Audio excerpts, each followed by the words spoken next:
всички, честита 2025-та между другото, да сте живи и здрави, всичко хубаво да ви се случва. И като цяло доста добре да се изкарате по-добре от миналата със сигурност. Пожелавам ви всичко, което искате да си сбъднете като мечти, да ви се сбъдне. И това, което искам да ви кажа, че най-накрая се завръщам в канала ми. Почвам да се снимам нормално, всяка събота вече реших го. Съботата ще е деня на снимането, по-скоро на качването.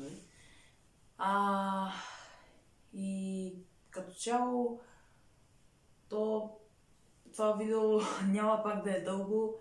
В смисъл, предишните ми две бяха пак къси, няма смисъл за какво ви се обяснявам, както и.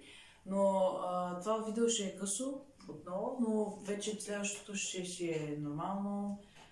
Сигурно средно време, не знам, още не съм го снимал, не съм го решил, но да, ще се видим след една седмица, говоря. И така, между другото, ако искате, можете да се абонирате за канала, защото целта ни е 50 абоната за сега, защото тогава ще мога да стримвам и общо може да се включите на моите стримове, ако искате. Там ще играя всякакви игри,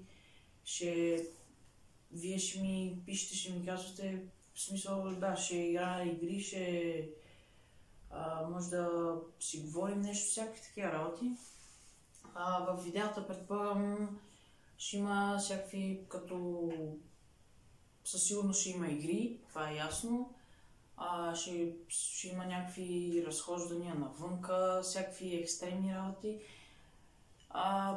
Може би ще има и предизвикателства, но ще го видим по-късно в времето си покажа въжето.